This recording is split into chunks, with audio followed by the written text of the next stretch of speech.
আমার ভাইরা, সাতক্ষীরা সেই জমিন যেই জমিনের মানুষ কোরআনের জন্য রক্ত দিয়েছে, যেই জমিনের মানুষ জমিনে আল্লাহর দিন কায়েমের জন্য জীবন দিয়েছে। আমার বিশ্বাস আগামীর বাংলাদেশে সূর্য উদিত হবে, এটা যেমন সত্য, কোরআন প্রতিষ্ঠা হবে এটাও তেমন সত্য। ভারতের দাদা বাবুরা এটা চোখ রাঙিয়ে বন্ধ করতে পারবে না। এবং সাতক্ষীরার জমিন থেকে ইনশাআল্লাহ দুর্বার গতিতে সেই দাওয়াত ছড়িয়ে যাবে গোটা বাংলাদেশে, ঠিক কিনা? জুলুমকে আল্লাহ তাআলা সবচেয়ে বেশি ঘৃণা করে। জুলুম নামক এই পাপ আল্লাহ তাআলা বলেন, ইন্নী হারামতু যুলমা আলা নাফসি, জুলুমকে আমি আল্লাহ আমার নিজের উপরে হারাম করেছি। ওয়া জাআলতুহু বাইনাকুম মুহাররামান ফালা তাযালামু, এরপরে তোমাদের উপরে হারাম করেছি, তোমরা কেউ জুলুম করো না। রব্বুল আলামিন আরেক আয়াতের মধ্যে বললেন, ওয়ালা তারকানু ইলাল্লাযীনা যালামু ফাতামাসসাকুমুন নার ওয়া মা লাকুম মিন দুনিল্লাহি মিন আউলিয়া সুম্মা লা তুনসারুন। আর তোমরা জুলুম করবা না তো করবাই না, কোন জালিমের সঙ্গীও তোমরা হবা না। জুলুম শুধু করবা না এমন নয়, কোন জালিম স্বৈরাচারের সঙ্গী হওয়া যাবে না।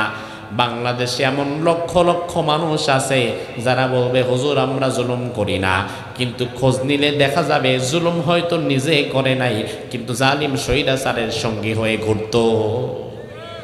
আল্লাহ বলছেন জুলুম করবা না, জুলুমের ধারে কাছে যাবা না, কোন জালিমের সঙ্গীও হবে না। যদি হও ফাতামাসসাকুমুন নার, ওই জালিমরে আল্লাহ যে জাহান্নামে দিবে তোমারও সেই জাহান্নামেই দিবে। ইমাম মালিক রাহিমাহুল্লাহ, নাম শুনেছেন? ইমাম মালিক রাহমাতুল্লাহি আলাইহি, তার কাছে একবার এক ব্যক্তি এসে বলল, ইমাম মালিক, আমি একজন বাবুর্চি, রান্না বান্না করাই আমার কাজ, আমি এমন একজনের আন্ডারে কাজ করি, এমন একজনের আন্ডারে রান্না বান্না করি যে খুব জালিম। আমি জানি লোকটা জালিম, কিন্তু আমি জালিম না, আমি জুলুমকে পছন্দ করি না। তো আমি তো কোরআন পড়লাম, আল্লাহ বলছেন তোমরা জালিম হইও না, জালিমের সহযোগী হইও না। এখন আমার প্রশ্ন হচ্ছে, আমি তো জালিম না, কিন্তু আমি তো রান্না বান্নাটা করে তাকে খাওয়াই, এজন্য কি আমি আবার জালিমের সহযোগী হয়ে গেলাম কিনা? ইমাম মালিক বললেন, না, তুমি জালিমের সহযোগী হও নাই, বরং তোমার কাপড় চোপড় যে ধুয়ে দেয় ওই ধোপা হবে জালিমের সহযোগী। ভালো করে বোঝেন, বাবুর্চিকে বলছে, তোমার কাপড় চোপড় যে ধুয়ে দেয় সে হবে জালিমের সহযোগী, আর তুমি যেহেতু সরাসরি জালিমকে রান্না বান্না করে খাবার দাও, তুমি জালিমের সহযোগী না, তুমি সরাসরি নিজেও জালিম। কত বড় কথা! তুমি তার রান্না বান্না করছো, তাকে খাবার দিচ্ছ, তুমি সহযোগী না, তুমিও জালিম। সে যেই জাহান্নামে যাবে তুমিও সেখানে যাবা। এজন্য আমার ভাইরা সাবধান, জুলুম করা যাবে না, জুলুমের সঙ্গী হওয়া যাবে না, জুলুমের মানসিকতাও রাখা যাবে না। 54-55 বছরের বাংলাদেশ বহু চড়াই উতরাই পাড়ি দিয়ে আজ এই পর্যায়ে চলে এসেছে। এই 54 বছরের বাংলাদেশে অনেক দলের পালাবদল দেখেছি, অনেক নেতার পালাবদল দেখেছি, তবে এবার আর দলের পালাবদল কিংবা নেতার পালাবদল নয়, এবার আমরা সরাসরি নীতির পালাবদল দেখতে চাই। অন্যথায় নীতি যদি ঠিক থাকে তাইলে শুধু দল পালাবদল হয়, হাত বদল হয়, কিন্তু চাঁদা এবং আপনার বাস স্ট্যান্ডে যেই চাঁদাবাজি হয়, টেন্ডারবাজি হয়, এগুলো তো ঠিকই থাকে, দলের পালাবদল হয়। কিন্তু নীতির পালাবদল যদি করতে পারেন, গোটা বাংলাদেশটা মদিনার সমাজের মতো যিনি করে দিতে পারেন তিনি কে? আমি আজ সাতক্ষীরার জনপদ থেকে আপনাদের বলে দিতে চাই, 54 বছরের বাংলাদেশে বহু দল দেখেছেন, বহু নেতা দেখেছেন, বহু নেত্রী দেখেছেন। আগামীর বাংলাদেশে আর দলের পালাবদল কিংবা নেতার পালাবদল নয়, আগামীর বাংলাদেশে আমরা সিস্টেমের পালাবদল চাই, নীতির পালাবদল চাই, গোটা দেশটাকে আল্লাহর রঙে রাঙাতে চাই, কোরআন দিয়ে সাজাতে চাই। সেজন্য কারা কারা প্রস্তুত আছে আল্লাহকে দেখাও।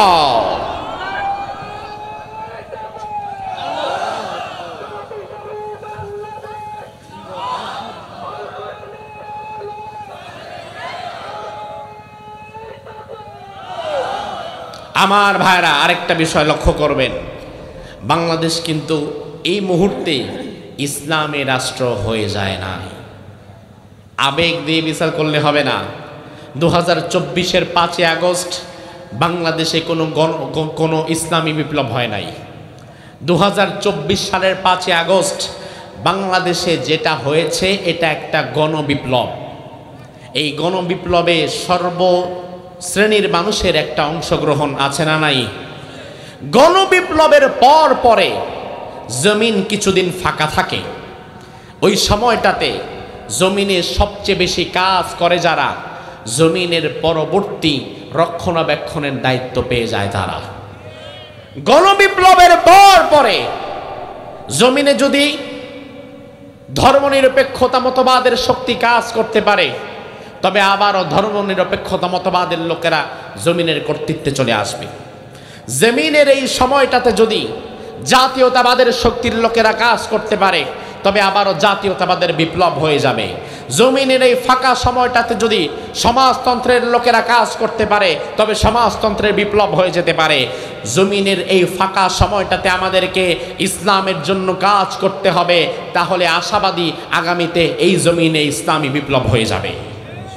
আল্লাহ রাব্বুল আলামিন কোরআনুল কারীমের সূরাতুল বাকারার 258 নম্বর আয়াতের মধ্যে বললেন, আলাম তারা ইলাল্লাযী হাজ্জা ইব্রাহিম, ও নবী মুহাম্মদ, আপনি তো এই ব্যক্তিকে দেখেন নাই যে ব্যক্তি আমার ইব্রাহিমের সঙ্গে ঝগড়া বিবাদে জড়িয়ে গিয়েছিল। অর্থাৎ আল্লাহ রাব্বুল আলামিন সূরা বাকারার 258 নম্বর আয়াতের মাঝে আখিরি জামানার পয়গম্বর বিশ্বনবী মুহাম্মদুর রাসূলুল্লাহকে ইব্রাহিম আলাইহিস সালামের জীবনে ঘটে যাওয়া একটি প্রেক্ষাপট জানাতে চাচ্ছিলেন। আমার ভাইয়ের একটা বিষয় লক্ষ্য করেন, 30 পারা কোরআন, 30 পারা কোরআনে সব নবী রাসূলদের নাম আল্লাহ বলেন নাই। পৃথিবীতে আল্লাহ তাআলা নবী রাসূল পাঠিয়েছেন একজন, দুইজন না, আরো বেশি। কথা হয় না? কত লক্ষ লক্ষ, এজন্য বলা হয় লক্ষাধিক, লক্ষেরও বেশি। দুনিয়াতে আল্লাহ নবী রাসূল পাঠিয়েছেন লক্ষের বেশি। লক্ষাধিক নবী রাসূলদের মধ্য থেকে 30 পারা কোরআনের মধ্যে আল্লাহ তাআলা 1 লাখ নবীর নাম কি উল্লেখ করেছেন? 30 পারা কোরআনে আল্লাহ তাআলা 50,000 নবীর নাম কি উল্লেখ করেছেন? কথা কন না। 30 পারা কোরআনে 50,000 তো দূরের কথা, 10,000, 5,000, 500, 100, এমনকি 50 জন নবীর নামও নাই। আমার ভাইরা মজার একটা বিষয় দেখেন, 30 পারা কোরআনে আল্লাহ তাআলা লক্ষ লক্ষ নবীর নাম বলেন নাই, হাজার হাজার নবীর নাম বলেন নাই, 500 জন, 100 জন, এমনকি 50 জনের নামও বলেন নাই। 30 পারা কোরআনে আল্লাহ মাত্র গুনে গুনে 25 জন নবীর নাম বলেছেন। জোরে কোন কয়জন নবীর নাম? 25 জন, 25। এবার একটা প্রশ্ন জাগে, কি ব্যাপার? দুনিয়াতে নাকি নবী রাসূল আসছে লক্ষ লক্ষ, অথচ আল্লাহ কোরআনে মাত্র 25 জন নবীর নাম উল্লেখ করেছেন। তার কারণ কি? তার কারণ হচ্ছে আল্লাহ তাআলা কোরআনকে অনেক বড় লম্বা করতে চান নাই। কোরআনে যদি আল্লাহ তাআলা 50,000 কিংবা 1 লক্ষ নবীর নাম ঢুকিয়ে দিতেন, তাইলে কোরআন 30 পারা হতো না, কোরআন হইয়া যাইতো মিনিমাম 100 পারা। দুনিয়ার মানুষ কোরআন আর মুখস্থ করতে পারতেন না, চাইতেন না। এজন্য কোরআনে রব্বুল আলামিন একেবারে বাছাই করে করে করে করে গুরুত্বপূর্ণ 25 জন নবীর কথা উল্লেখ করেছেন। কোরআনের 25 জন নবীর মধ্যে বহুল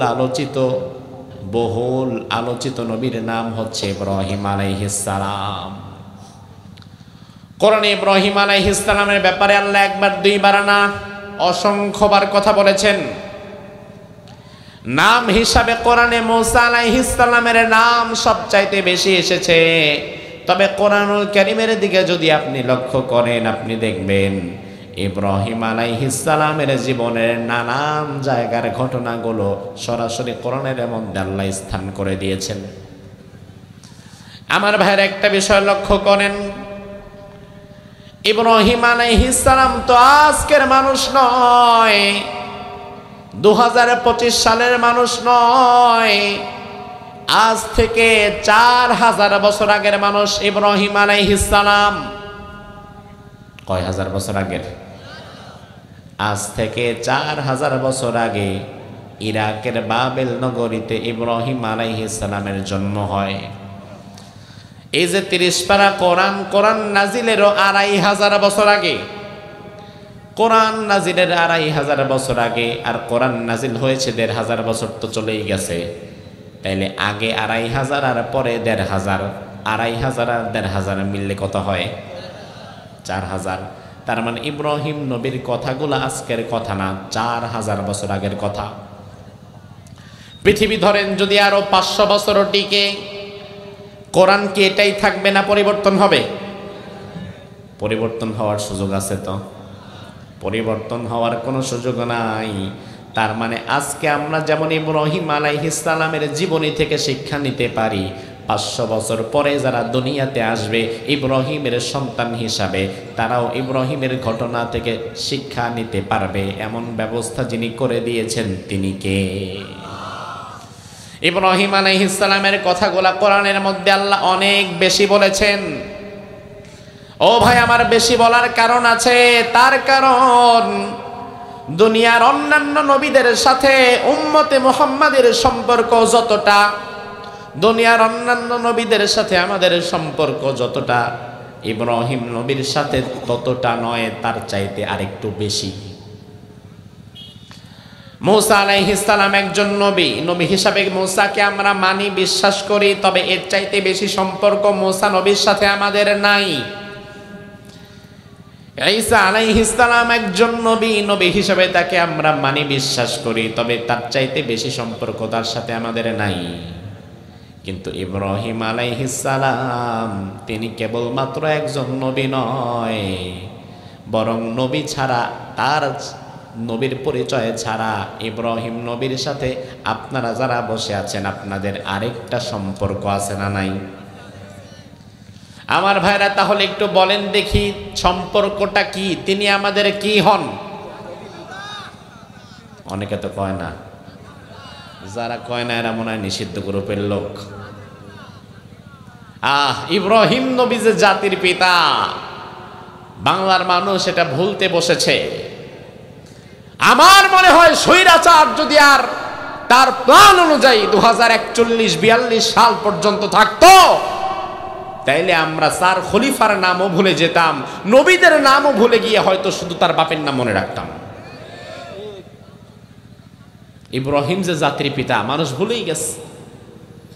বিশ্বাস না হয় ক্লাস 5, 6, 7-এ পড়ে এমন একটা বাচ্চাকে আপনি জিজ্ঞেস করেন জাতির পিতাকে, বলবে বঙ্গবন্ধু। সে শুনেও না জীবনে ইব্রাহিম তার জাতির পিতা।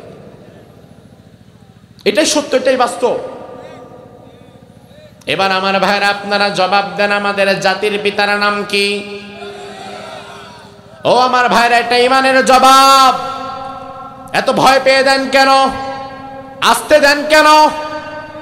ইব্রাহিম আলাইহিস সালাম যে জাতির পিতা, এই ব্যাপারে কোনো সন্দেহ আছে? দুনিয়া কিয়ামত হয়ে যেতে পারে, পাহাড় তসতস হয়ে যেতে পারে, স্বৈরাচার আবার ফিরেও যদি কোনোদিন আসতে পারে, আমি আমার জাতির পিতার প্রশ্নে অন্য কাউকে বসাতে রাজি না, ঠিক না ব্যাঠে? প্রয়োজনে জাতির পিতার প্রশ্নে আমাকে জীবন দেওয়া লাগতে পারে, তবে মুসলমান কোনোদিন ইব্রাহিমকে ছাড়া অন্য কাউকে জাতির পিতা ভাবতেও পারবে না। কারণ ইব্রাহিম আলাইহিস সালাম যে আমার জাতির পিতা, সেটা আমারে স্বয়ং জানিয়ে দিয়েছেন কে? আমার আল্লাহ বললেন, বান্দা মিল্লাতা আবিকুম ইব্রাহিম হুয়া সাম্মাকুমুল মুসলিমিন। ও দুনিয়ার মুসলমানেরা শুনে নাও, তোমাদের নাম রাখা হয়েছে মুসলমান, আর তোমাদের জাতির পিতা হলো ইব্রাহিম। আবার মুফাসসিরগণ বলেছেন জাতির পিতা ইব্রাহিম। ওয়াসাম্মাকুমুল মুসলিমিন, সাম্মার ফাইল যদি ইব্রাহিম হয় তবে অর্থ হবে আমরা যে মুসলমান বলে দাবি করি আমাদের নামটাও রেখেছেন বাবা ইব্রাহিম। এই যে আজকে মুসলমান বলে নিজেদেরকে দাবি করছেন যে আমরা মুসলমান, আর এই নামটাও তো রেখেছে ইব্রাহিম আলাইহিস সালাম। এই জন্য দুনিয়াতে কেউ যদি মুসলমান দাবি করে ইব্রাহিমকে জাতির পিতা না মেনে অন্য কারো বাবারে জাতির পিতার স্থানে বসিয়ে দেয়, তাহলে মুসলমান বলে পরিচয় দেওয়ার কোনো অধিকারও তার নাই। মুসলমান বলে পরিচয় দেওয়া সোজা না। মুসলমান বলে যদি পরিচয় দাও, জাতির পিতার প্রশ্নে এক বাক্যে মেনে নিতে হবে ইব্রাহিম ছাড়া অন্য কারো বাপ জাতির পিতা হতে পারে না, ঠিক কি না? আমার ভাইরা, ইব্রাহিম আলাইহিস সালামের কথা কোরআনে আল্লাহ অনেক বেশি আলোচনা করার কারণ হচ্ছে দুনিয়ার সব সন্তান শুরু থেকে তার বাবার মতো হতে চায়, বাবাকে অনুসরণ করে। বাবা যেইভাবে নামাজ পড়ে সন্তান সেভাবে নামাজ পড়ে, বাবা যেইভাবে হাঁটাচলা করে সন্তান সেভাবে হাঁটাচলা করে। বাবার অনেক প্রভাব সন্তানের উপরে পড়ে। ইব্রাহিম আলাইহিস সালামের কথা কোরআনে আল্লাহ বেশিবার বলেছেন। অধিক জায়গায় বলার কারণ হচ্ছে আল্লাহ তাআলা বললেন, বান্দা তোমরা যেহেতু ইব্রাহিমের সন্তান, তোমরা তোমাদের বাবার মতো সাহসী হবা। তোমাদের বাবা ইব্রাহিম যেমন হাজার লক্ষ লক্ষ মানুষের বিপরীতে গিয়ে, নমরুদের শক্তির বিপরীতে গিয়ে তাওহীদের জন্য এককভাবে দাঁড়িয়ে গিয়েছিলেন, এজন্য তোমরা যদি ওই বাবার অনুসারী হয়ে থাকো তাহলে তোমাদের কেউ ইব্রাহিমের মতো শিরিক এবং কুফরের বিরুদ্ধে এক বাক্যে দাঁড়িয়ে যেতে হবে। এক আল্লাহ ছাড়া অন্য কাউকে ভয় করা যাবে যাবে নাকি? সে আল্লাহ রাব্বুল আলামিন বলছেন, আলাম তারা ইলাল্লাযী হাজ্জা ইব্রাহিম, ও নবী আপনি তো এই ব্যক্তিকে দেখেন নাই যে ব্যক্তি আমার ইব্রাহিমের সঙ্গে ঝগড়া করছিল। কি করছিল? জোরে কোন? ঝগড়া করা মানে কি? এখন আমার ভাইরা ভালো করে বোঝেন, ইব্রাহিম আলাইহিস সালাম সাধারণ মানুষ নয়, তিনি আল্লাহর পয়গম্বর, তিনি একজন নবী। নবীর সাথে ঝগড়া যে বেটা করে ও কি ভালো না খারাপ? যারা কোরআনওয়ালাদের সাথে ঝগড়া বিবাদে জড়ায় তারা ভালো না খারাপ? যারা ইসলামপন্থীদের সাথে ঝগড়া বিবাদে জড়ায় তারা ভালো না খারাপ? ইব্রাহিম আলাইহিস সালামের সাথে সেদিন ঝগড়া কে করেছিল? তাফসীরের মধ্যে এসেছে তার নাম হচ্ছে নমরুদ। কি নাম? আরো জোরে।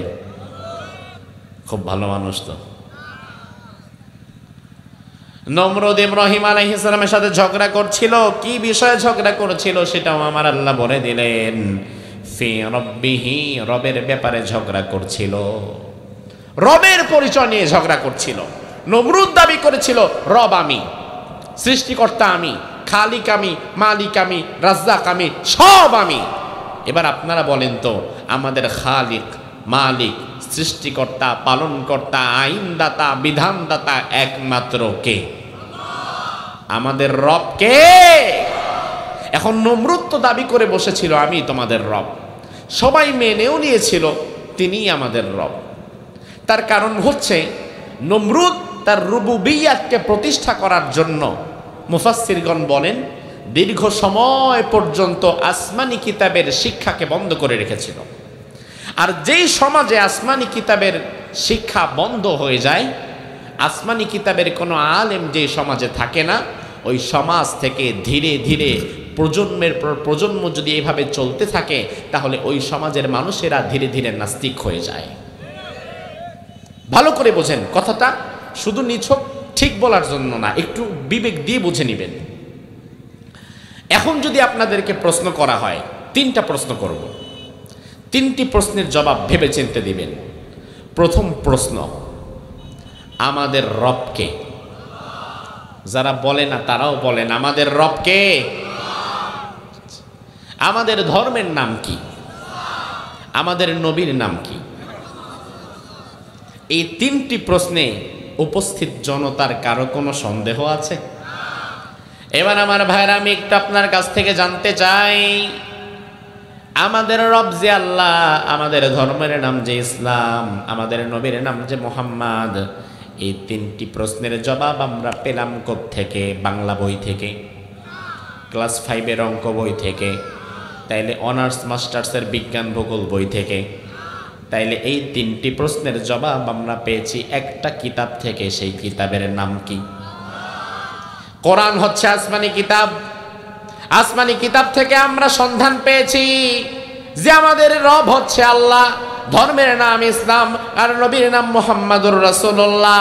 এবার যদি দুনিয়ার কোনো স্বৈরাচার আবার আমাদের মাথার উপরে চড়ে বসে আসমানি কিতাবের শিক্ষাকে পরিপূর্ণ বন্ধ করে দেয়, আসমানি কিতাবের শিক্ষাটাকে বাংলাদেশ থেকে যদি পরিপূর্ণ বন্ধ করে দেওয়া যায়, কোরআনের শিক্ষা যদি আর কোথাও না চলতে পারে, প্রতি 25 বছরে এক একটা প্রজন্ম পরিবর্তন হয়। আপনার বয়স যখন 22, 23, 23, 24, তখন আপনার বাবা আপনারে বিয়ে করিয়েছে। বিয়ের 1 বছর পরে আপনার বয়স যখন 25, 26, তখন আপনার সন্তান হয়েছে। 25 বছরে নতুন আরেকটা প্রজন্ম দুনিয়াতে আসছে। আবার আপনার সন্তান যখন 25, 26 বছর, তখন সেও বাবা হয়েছে, মানে আরেকটা প্রজন্ম বেড়ে গেছে। প্রতি 25 বছরে এক একটা প্রজন্মের পরিবর্তন হয়। এখন কোরআনের শিক্ষা যদি সমাজে না থাকে, তাহলে 25 বছর পরে যেই প্রজন্ম দুনিয়াতে আসবে, তারা আল্লাহ রাসূলের সন্ধান খুব একটা পাবে না। এরপরে আরো 25 বছর পরে যেই প্রজন্ম দুনিয়াতে আসবে, তারা আল্লাহ রাসূল, হাসর নাসর কোনো কথাই আর জানবে না। কারণ জানার মাধ্যম যেহেতু আসমানি কিতাব কোরআনকে যদি বন্ধ করে দেওয়া যায়, তাহলে খুব সহজেই দেশের মানুষকে নাস্তিক বানানো যায়। আমার ভাইরা, বিষয়গুলো লক্ষ্য করবেন। বিগত দিনে আমরা এই চক্রান্তই দেখেছি। স্বৈরাচার বাংলাদেশের যতগুলো জায়গায় হাত দিয়েছে, কলম দিয়েছে, যতগুলো জায়গায় পরিবর্ধন করেছে, তার মধ্যে উল্লেখযোগ্য জায়গা ছিল শিক্ষা বিভাগ। শিক্ষা বিভাগের মধ্যে কলম দিয়ে এমন ভাবে কাটছাট করেছে, এক সময় আমরা যারা ছোট ছিলাম, আমরা যারা স্কুলে পড়েছি, আমরা রাসূলুল্লাহর জীবনী পড়েছিলাম স্কুলের বইয়ের মধ্যে, 4 খলিফার জীবনী পড়েছিলাম, আবু বকর ওমরের ঘটনা পড়েছিলাম, রাসূলুল্লাহর ঘটনা পড়েছিলাম। ওই বিষয়গুলো ধীরে ধীরে ধীরে ধীরে বই থেকে বাদ দেওয়া হয়েছে।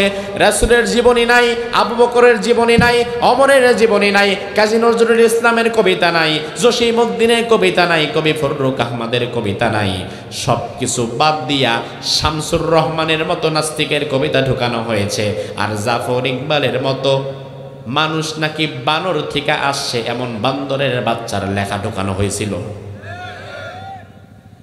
2022-23 সালেও আপনাদের মনে থাকার কথা, স্কুলের বইয়ের মধ্যে ঢুকাই দিয়েছে যে মানুষ আদম থেকে না, মানুষ বান্দর থেকে আসছে। তার মানে আমার ভাইরা, এই জালিমের বাচ্চারা যদি তাদের প্ল্যান অনুযায়ী 2041 আর 42 সাল পর্যন্ত ক্ষমতায় থাকতে পারত, গোটা বাংলাদেশটা নাস্তিকতার আকড়া হয়ে যেত, ধর্মবিদ্বেষী একটা প্রজন্ম তৈরি হয়ে যেত।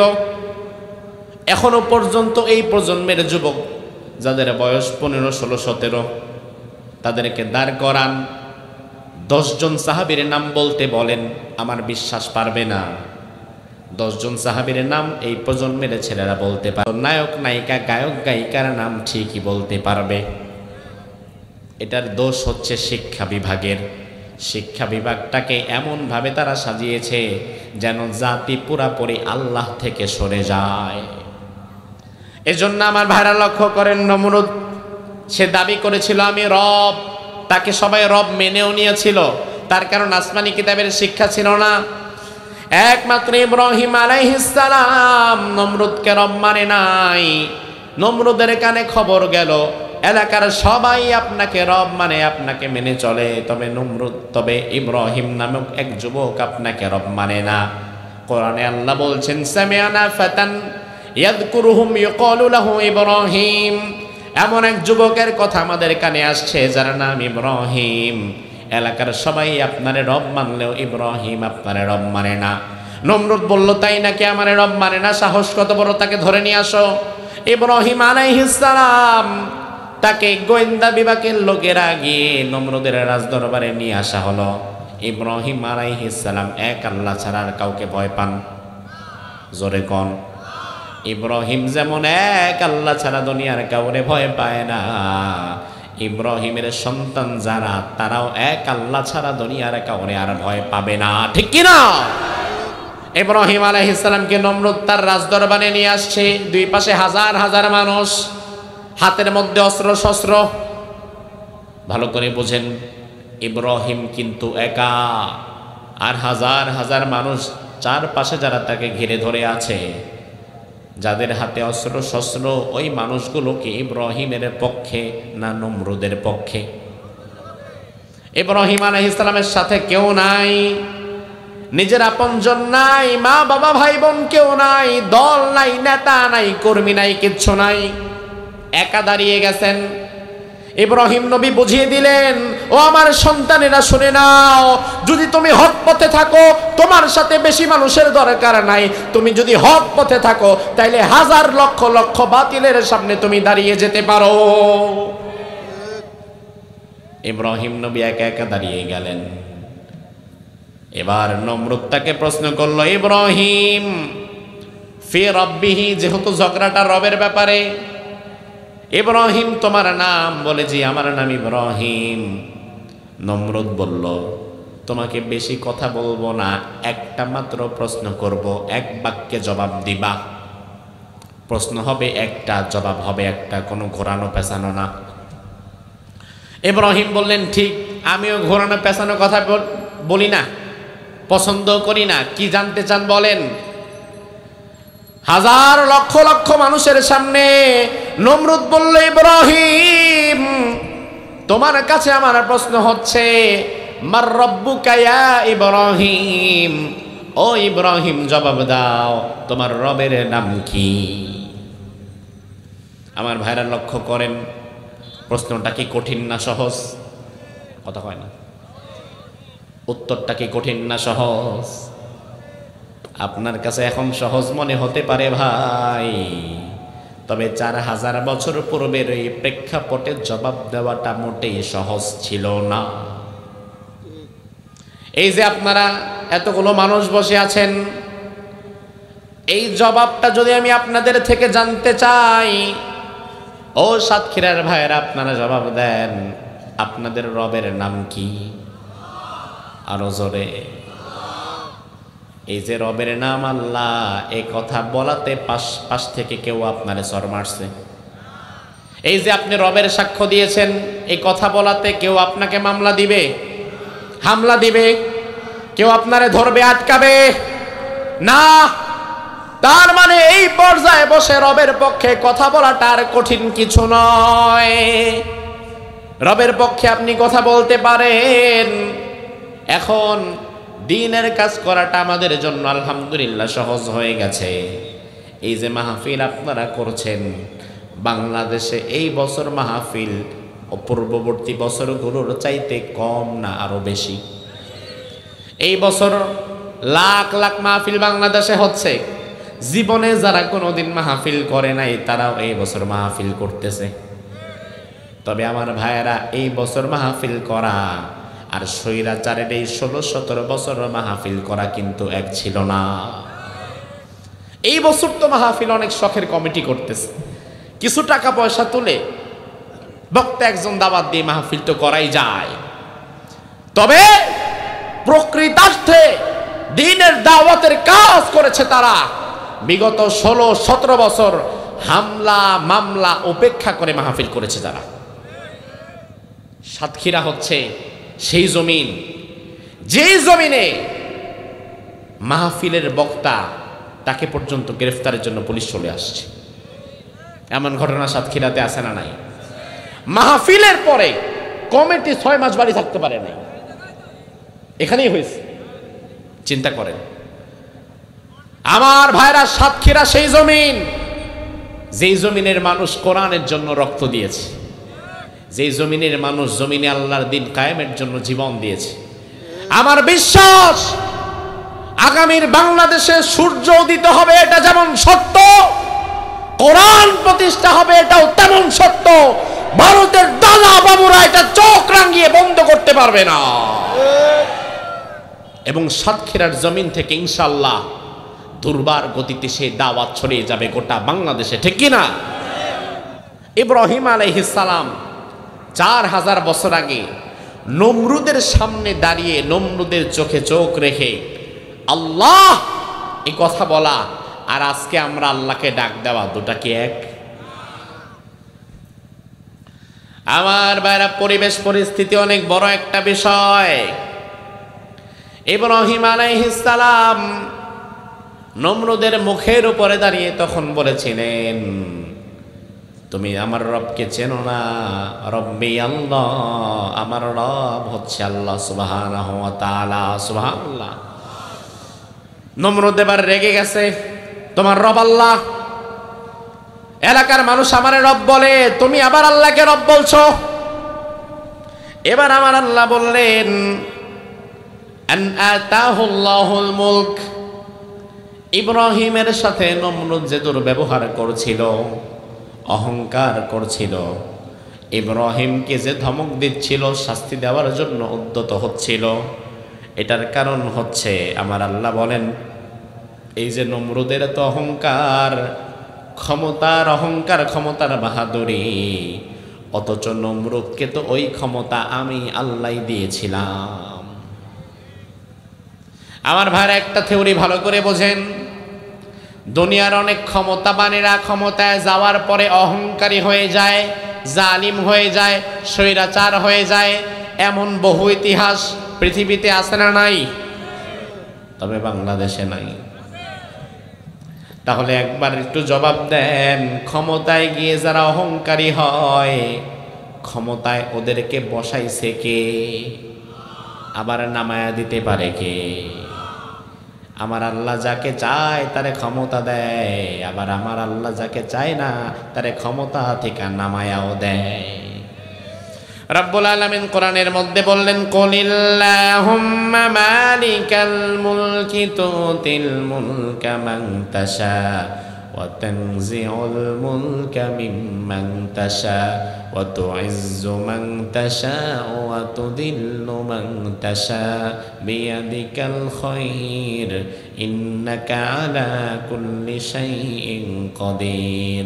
আল্লাহ রাব্বুল আলামিন বললেন, নবী আপনি বলে দেন, কুলিল্লাহুম্মা মালিকাল মুলক, সকল ক্ষমতার একমাত্র মালিক যিনি, তিনি কে? আমার আল্লাহ বললেন, নবী আপনি বলে দেন, আমি আল্লাহ যাকে চাই তারে ক্ষমতা দেই, আবার আমি আল্লাহ যদি কারো উপরে রেগে যাই, ক্ষমতার গদি থেকে টেনে নামায়া ওরে দিল্লি পাঠায়া দেই। কে করেন? কে করেন? আল্লাহ তাআলা। আল্লাহ বলছেন, আন আতাহুল্লাহুল মুলক। নমরুদ যে অহংকার করছে ক্ষমতায় গিয়ে, ক্ষমতায় তোকে আমি দিলাম, ক্ষমতার চেয়ার তোকে আমি দিলাম। আমাদের অনেক নেতা নেত্রীরা মনে করে ক্ষমতায় যাওয়ার জন্য ভারত ছাড়া কোনো উপায় নাই, অনেকে মনে করে আমেরিকা ছাড়া কোনো উপায় নাই। এজন্য দেখবেন বাংলাদেশের বড় বড় রাজনৈতিক দল, কেউ হয়তো ক্ষমতায় যাওয়ার জন্য আমেরিকার গোলামি করে, আবার কেউ ক্ষমতায় টিকে থাকার জন্য ভারতের গোলামি করে। অথচ ক্ষমতায় নেওয়া এবং নামানোর একমাত্র মালিক কে? আল্লাহ তাআলা। ক্ষমতা এটা আল্লাহ সুবহানাহু ওয়া তাআলা কর্তৃক একটা পরীক্ষা। ফেরাউনের ক্ষমতা তার জাহান্নামে যাওয়ার কারণ, ওমরে ফারুকের ক্ষমতা তার জান্নাতে যাওয়ার কারণ। ক্ষমতা খারাপ জিনিস নয়। কেউ হয়তো ক্ষমতার কারণে জাহান্নামে চলে যাবে, আবার কেউ হয়তো ক্ষমতাকে পরিপূর্ণ ব্যবহারের কারণে, মানুষের উপর ইনসাফ কায়েমের কারণে জান্নাতীও হয়ে যেতে পারে। ক্ষমতা তো খারাপ জিনিস না, খারাপ তো সে যে এটাকে মিসইউজ করে। বাংলাদেশটাকে নিয়ে পৃথিবীর সব জায়গায় সব চাইতে বেশি মিথ্যা তথ্য ছড়ায়, সব চাইতে বেশি মিথ্যা সংবাদ প্রচার করে। বাংলাদেশে নাকি হিন্দুদেরকে মেরে ফেলা হচ্ছে, সাতক্ষীরায় নাকি মন্দিরগুলো ভেঙে ফেলা হচ্ছে, সাতক্ষীরায় হিন্দুরা চলাচল করতে পারছে না, গোটা বাংলাদেশ হিন্দুদের জন্য অনিরাপদ হয়ে যাচ্ছে, এমন মিথ্যা তথ্য ছড়ায় পৃথিবীর একটি দেশের গণমাধ্যম। কোন দেশ? জোরে কোন দেশ? আমার ভাইরা ভালো করে বোঝেন, মাহফিলের ময়দানে বসে বুঝে শুনে জবাব দিবেন। 5ই আগস্টের পর আপনারা আপনাদের গ্রামের কয়জন হিন্দুকে মেরেছেন? কয়টা মন্দির ভেঙেছেন? কয়টা ঠাকুর ভেঙেছেন? কোন মন্দিরের মূর্তি আমরা হাত দেই নাই, কারণ ইসলাম আমাকে মন্দিরের মূর্তির গায়ে হাত দেওয়া শেখায় নাই। মন্দিরের মূর্তির গায়ে একটা টোকাও আমরা দেই নাই। তবে হ্যাঁ, 5ই আগস্টের পর জাতির আব্বার মূর্তি আমরা নামিয়ে দিয়েছি। মন্দিরের মূর্তির সাথে আমাদের কোনো শত্রুতা আছে? লাকুম দীনুকুম ওয়ালিয়া দীন। তুমি মন্দিরে তোমার মূর্তি পূজা একটার জায়গায় 14টা করো, আমার কোনো আপত্তি নাই। আমার আপত্তি হচ্ছে মন্দিরের মূর্তি যেন আবার কারো বাপের মূর্তি হয়ে রাস্তার মধ্যে না নামে, এখানে আমার আপত্তি। অন্য জায়গায় তো আমার আপত্তি নাই। আমাদের নামে বাংলাদেশটাকে নিয়ে এত মিথ্যা তথ্য ছড়ালো পার্শ্ববর্তী দেশের গণমাধ্যম, তার প্রতিবাদ করা দরকার ছিল বাংলাদেশের সর্বস্তরের জায়গা থেকে। বিশেষত যারা রাজনীতি করে, আগামীতে যারা দেশ পরিচালনার স্বপ্ন দেখে, যারা অলরেডি বিভিন্ন জায়গায় চাঁদাবাজি আর টেন্ডারবাজি শুরু করে দিয়েছে, তাদের তো উচিত ছিল সবার আগে নিজের দেশকে হেফাজতের জন্য, দেশের ভাব মূর্তি ঠিক রাখার জন্য পার্শ্ববর্তী দেশের মিথ্যাচারের বিরুদ্ধাচারণ করা, তাদের মিথ্যাচারের জবাব দেওয়া। কিন্তু দুর্ভাগ্যজনক সত্য হচ্ছে তাদের মিথ্যাচারের জবাব দিয়েছে কেবলমাত্র এদেশের ইসলামপন্থী জনতা, আর চুপ করে বসেছিল ওই তথাকথিত বড় বড় রাজনীতিবিদেরা। তার কারণ তারা চিন্তা করছে নির্বাচন কবে না কবে হয় জানা নাই। আর এখন যদি আমরা ভারতের এই মিথ্যাচারের বিরুদ্ধে কথা বলি, তাহলে হয়তো আগামী নির্বাচনে ভারত আর আমাদেরকে সাপোর্ট দিবে না।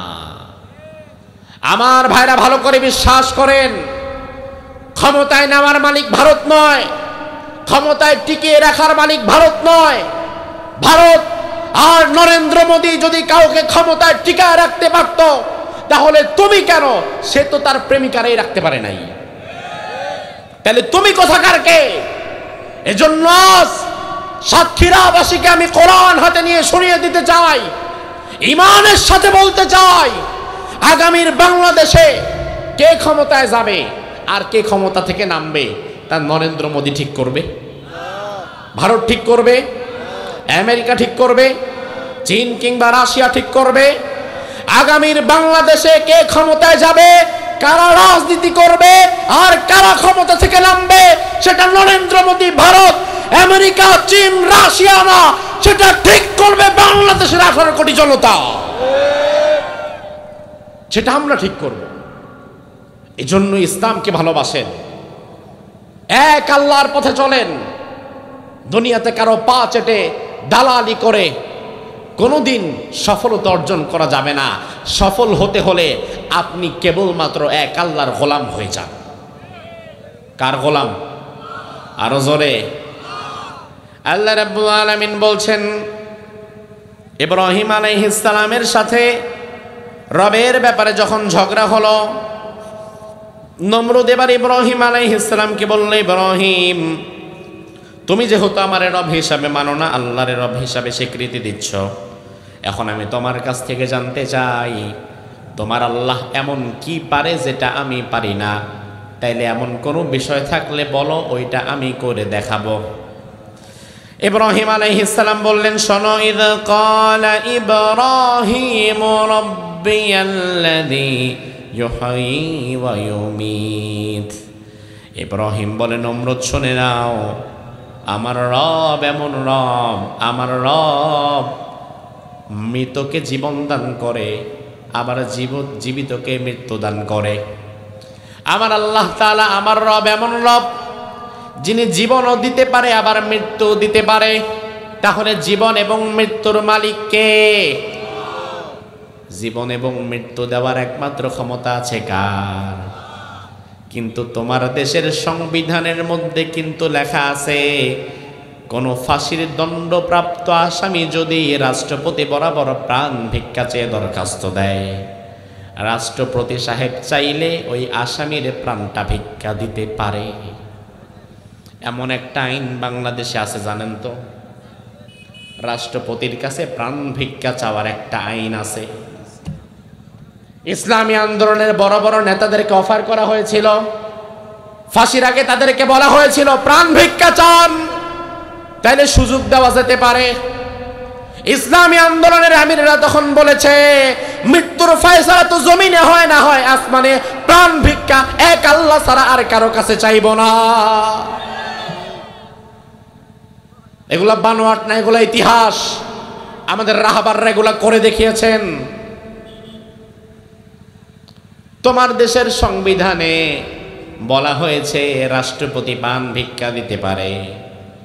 এই যে প্রাণ ভিক্ষা দেওয়ার ক্ষমতা কারো আছে এটা বিশ্বাস করা কিন্তু শিরিক, ঈমানটা ভেঙে যাবে ভাই। এজন্য আগামীতে এই শিরিক এবং কুফরের সংবিধানকে বাতিল করে আল কোরআনের সংবিধান দিয়ে আমরা রাষ্ট্র পরিচালনা করতে চাই।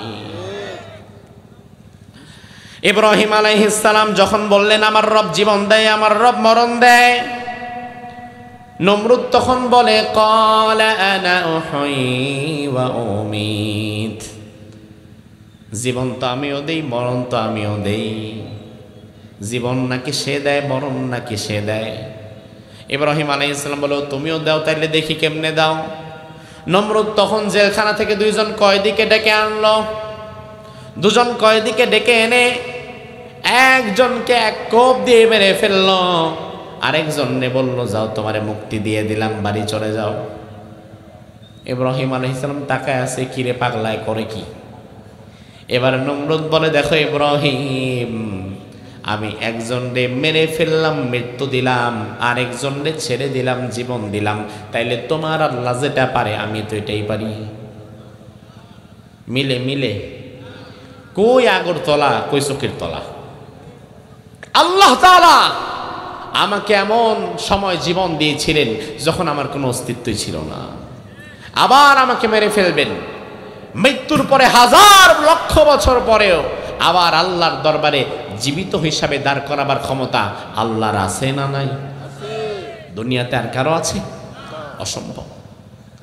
ইব্রাহিম আলাইহিস সালাম দেখলেন তো পাগল, তার তো বোঝানো যায় না। তবে নমরুদ সেদিন জেলখানা থেকে যে দুজন কয়েদিকে ধরে আনলো, মুফাসসিরগণ বলেন এর মধ্যে একজন কয়েদি ছিল, সে মূলত একজন ভালো মানুষ, সাথে পাচে নাই, ঝগড়া বিবাদে নাই, কিন্তু এলাকার দুষ্ট লোকেরা মিথ্যা চক্রান্ত করে তাকে ফাঁসিয়েছিল। নমরুদ যাকে হত্যা করলো সে মূলত ছিল নিরপরাধ ব্যক্তি, তাকে ফাঁসানো হয়েছিল। আর নমরুদ যাকে ছেড়ে দিল, বলল যাও চলে যাও, সে মূলত ২০ জন মানুষকে হত্যা করে আসামি হয়ে জেলে এসেছিল। ২০ জন মানুষের হত্যাকারীকে ছেড়ে দিল আর নিরপরাধ ব্যক্তিকে মেরে দিল। আজ দুনিয়ার বিভিন্ন প্রান্তে প্রান্তে নমরুদীয় শাসন ব্যবস্থা মাঝে মাঝে কায়েম হয়ে যায়। নমরুদীয় শাসন ব্যবস্থা বুঝবেন কিভাবে?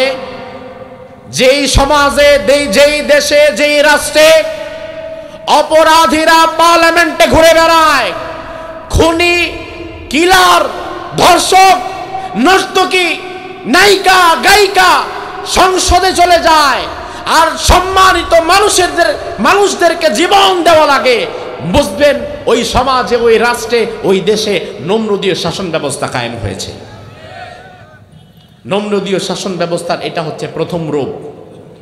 সমাজের সম্ভ্রান্ত ভালো মানুষগুলোকে বিনা অপরাধে মিথ্যে নাটক সাজিয়ে দুনিয়া থেকে বিদায় করে দেওয়া, আর খারাপ মানুষদেরকে ধরে ধরে হাইলাইটস করা, তাদেরকে বড় বড় জায়গায় বসিয়ে দেওয়া।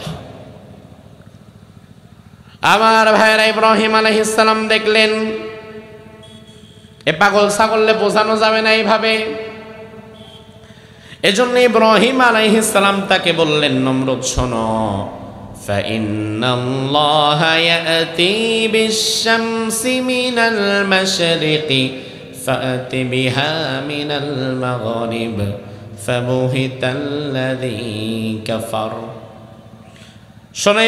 শোনো নমরুদ, আমার রব এমন আল্লাহ যিনি প্রতিদিন পূর্ব দিগন্ত থেকে সূর্যকে উদিত করেন, আবার পশ্চিম দিগন্তে ডুবায় দেয়। তুমি যদি আমার রব হতে চাও তাহলে আগামী দিন পশ্চিম দিক থেকে সূর্যটা তুইলা পূর্ব দিকে ডুবায়া দাও। পারবে? মনে হয় পারবে। এরপরে ফাবুহিতাল্লাযী কাফার, একেবারে চুপ করে বসে আছে, আর কোনো কথা নাই। এরপরে আমার আল্লাহ বললেন ওয়াল্লাহু লা ইয়াহদিল কওমাল যালিমিন, আমি আল্লাহ তাআলা কোনোদিন কোনো জালিম স্বৈরাচারকে হেদায়েত দেই না। আমার ভাইরা এই অংশটা ভালো করে লক্ষ্য করেন।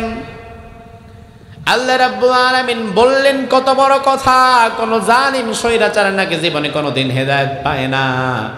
এজন্য আপনি দেখবেন দুনিয়াতে যারা মানুষের উপর জুলুম করে, স্বৈরাচার হয়, আসলেও তারা মৃত্যুর আগেও হেদায়েত পায় না। দুনিয়ার জালিম স্বৈরাচার যদি হেদায়েত পেত তাহলে ফেরাউন নমরুদি পেত। কথা কি ঠিক কিনা? আচ্ছা, আপনারা কি মনে করেন জালিম স্বৈরাচার অনেক বড় জালিম, সারা জীবন মানুষকে কষ্ট দিয়েছে, মানুষকে মেরেছে, হত্যা করেছে, কিন্তু মৃত্যুর আগে বিরাট আল্লাহর ওলি খাজা বাবা হয়ে গেছে, এমন কোন নজির আছে? না। তার কারণ কোন জালিমকে আল্লাহ তাআলা হেদায়েত দেয় না। আল্লাহ যে জালিমরে হেদায়েত দেয় না, এটা বুঝতে গেলে বেশি দূর যাওয়া দরকার নাই। 5ই আগস্টের পর যেই মহিলা পালায় গেছে, আমরা তো ধরে নিয়েছিলাম যাক জীবনটা নিয়ে যেহেতু পালিয়েছে, বাকি জীবন হয়তো আর এই মুখী হবে না, বাকি জীবন যায় নামাজে বসে কাঁদবে, অতীতের ভুলগুলো নিয়ে এবার দুঃখ প্রকাশ করবে, আল্লাহর দরবারে ক্ষমা চাইবে, জনগণের কাছে সুযোগ পেলে ক্ষমা চাইবে। আমরা তো মনে করেছিলাম এই ধাক্কায় বুঝি অন্তত তার হেদায়েত হলেও হতে পারে, কিন্তু অবাক হয়ে গেলাম, না, আল্লাহ যে বলল জালিমরে হেদায়েত দেয় না, তার বাস্তবতা হচ্ছে 5ই আগস্টের পর কিছুদিন নীরব থাকার পর আবার কর্মীদেরকে ফোন দিয়ে উস্কে দিচ্ছে, তোমরা রেডি থাকো, আবার যদি সুযোগ পাই শর্ট করে ঢুকে যাদেরকে পারি নাই আগের বার মারতে, এবার ওগুলারও মারব। এতেই তো প্রমাণ হয় আল্লাহ হেদায়েত দেয় না। আল্লাহ তাআলা জালিমদেরকে হেদায়েত দেয় না, তার সবচেয়ে বড় প্রমাণ ইনি। আমার ভাইরা ভালো করে বোঝেন, জুলুমকে আল্লাহ তাআলা সবচেয়ে বেশি ঘৃণা করে। জুলুম নামক এই পাপ আল্লাহ তাআলা বলেন ইন্নী হারামতু যুলমা আলা নাফসি, জুলুমকে আমি আল্লাহ আমার নিজের উপরে হারাম করেছি। ওয়া জাআলতুহু বাইনাকুম মুহাররামান ফালা তাযালামু, এরপরে তোমাদের উপরে হারাম করেছি, তোমরা কেউ জুলুম করো না। রব্বুল আলামিন আরেক আয়াতের মধ্যে বললেন ولا تركنوا إلى الذين ظلموا فتمسكم النار وما لكم من دون الله من أولياء ثم لا تنصرون। আর তোমরা জুলুম করবা না তো করবাই না, কোন জালিমের সঙ্গীও তোমরা হবা না। জুলুম শুধু করবা না এমন নয়, কোন জালিম স্বৈরাচারের সঙ্গী হওয়া যাবে না। বাংলাদেশে এমন লক্ষ লক্ষ মানুষ আছে যারা বলবে হুজুর আমরা জুলুম করি না, কিন্তু খোঁজ নিলে দেখা যাবে জুলুম হয়তো নিজে করে নাই, কিন্তু জালিম স্বৈরাচারের সঙ্গী হয়ে ঘুরতো। আপনি খুব ভালো না, আল্লাহ বলছেন জুলুম করবা না, জুলুমের ধারে কাছে যাবা না, কোন জালিমের সঙ্গী হবে না। যদি হও ফাতামাসসাকুমুন নার, ওই জালিমরে আল্লাহ যে জাহান্নামে দিবে তোমারও সেই জাহান্নামেই দিবে। ইমাম মালিক রাহিমাহুল্লাহ নাম শুনেছেন? ইমাম মালিক রাহমাতুল্লাহি আলাইহি, তার কাছে একবার এক ব্যক্তি এসে বলল, ইমাম মালিক, আমি একজন বাবুর্চি, রান্না বান্না করাই আমার কাজ, আমি এমন একজনের আন্ডারে কাজ করি, এমন একজনের আন্ডারে রান্না বান্না করি যে খুব জালিম। আমি জানি লোকটা জালিম, কিন্তু আমি জালিম না, আমি জুলুমকে পছন্দ করি না। তো আমি তো কোরআন পড়লাম, আল্লাহ বলছেন তোমরা জালিম হইও না, জালিমের সহযোগী হইও না। এখন আমার প্রশ্ন হচ্ছে, আমি তো জালিম না, কিন্তু আমি তো রান্না বান্নাটা করে তাকে খাওয়াই, এজন্য কি আমি আবার জালিমের সহযোগী হয়ে গেলাম কিনা? ইমাম মালিক বললেন, না, তুমি জালিমের সহযোগী হও নাই, বরং তোমার কাপড় চোপড় যে ধুয়ে দেয় ওই ধোপা হবে জালিমের সহযোগী। ভালো করে বোঝেন, বাবুর্চিকে বলছে তোমার কাপড় চোপড় যে ধুয়ে দেয় সে হবে জালিমের সহযোগী, আর তুমি যেহেতু সরাসরি জালিমকে রান্না বান্না করে খাবার দাও, তুমি জালিমের সহযোগী না, তুমি সরাসরি নিজেও জালিম। কত বড় কথা! তুমি তার রান্না বান্না করছো, তাকে খাবার দিচ্ছ, তুমি সহযোগী না, তুমিও জালিম। সে যেই জাহান্নামে যাবে তুমিও সেখানে যাবা। এজন্য আমার ভাইরা সাবধান, জুলুম করা যাবে না, জুলুমের সঙ্গী হওয়া যাবে না, জুলুমের মানসিকতাও রাখা যাবে না। 54-55 বছরের বাংলাদেশ বহু চড়াই উতরাই পাড়ি দিয়ে আজ এই পর্যায়ে চলে এসেছে। এই 54 বছরের বাংলাদেশে অনেক দলের পালাবদল দেখেছি, অনেক নেতার পালাবদল দেখেছি। তবে এবার আর দলের পালাবদল কিংবা নেতার পালাবদল নয়, এবার আমরা সরাসরি নীতির পালাবদল দেখতে চাই। অন্যথায় নীতি যদি ঠিক থাকে তাইলে শুধু দল পালাবদল হয়, হাত বদল হয়, কিন্তু চাঁদা এবং আপনার বাস স্ট্যান্ডে যেই চাঁদাবাজি হয়, টেন্ডারবাজি হয়, এগুলো তো ঠিকই থাকে। দলের পালাবদল হয়, কিন্তু নীতির পালাবদল যদি করতে পারেন, গোটা বাংলাদেশটা মদিনার সমাজের মতো যিনি করে দিতে পারেন তিনি কে? আমি আজ সাতক্ষীরার জনপদ থেকে আপনাদের বলে দিতে চাই, 54 বছরের বাংলাদেশে বহু দল দেখেছেন, বহু নেতা দেখেছেন, বহু নেত্রী দেখেছেন। আগামীর বাংলাদেশে আর দলের পালাবদল কিংবা নেতার পালাবদল নয়, আগামীর বাংলাদেশে আমরা সিস্টেমের পালাবদল চাই, নীতির পালাবদল চাই, গোটা দেশটাকে আল্লাহর রঙে রাঙাতে চাই, কোরআন দিয়ে সাজাতে চাই। সেজন্য কারা কারা প্রস্তুত আছে আল্লাহকে দেখাও।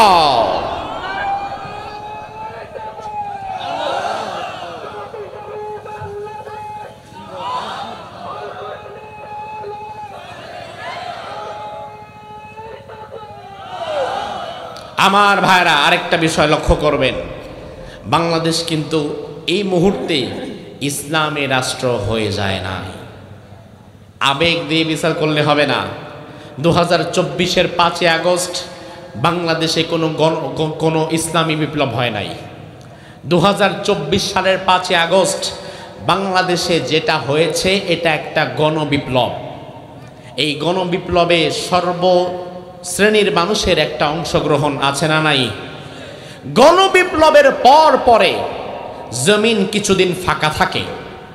ওই সময়টাতে জমিনে সবচেয়ে বেশি কাজ করে যারা, জমিনের পরবর্তী রক্ষণাবেক্ষণের দায়িত্ব পেয়ে যায় তারা। গণবিপ্লবের পরে জমিনে যদি ধর্মনিরপেক্ষতা মতবাদের শক্তি কাজ করতে পারে, তবে আবারও ধর্মনিরপেক্ষতা মতবাদের লোকেরা জমিনের কর্তৃত্বে চলে আসবে। জমিনের এই সময়টাতে যদি জাতীয়তাবাদের শক্তির লোকেরা কাজ করতে পারে, তবে আবারও জাতীয়তাবাদের বিপ্লব হয়ে যাবে। জমিনের এই ফাঁকা সময়টাতে যদি সমাজতন্ত্রের লোকেরা কাজ করতে পারে, তবে সমাজতন্ত্রের বিপ্লব হয়ে যেতে পারে। জমিনের এই ফাঁকা সময়টাতে আমাদেরকে ইসলামের জন্য কাজ করতে হবে, তাহলে আশাবাদী আগামীতে এই জমিনে ইসলামী বিপ্লব হয়ে যাবে।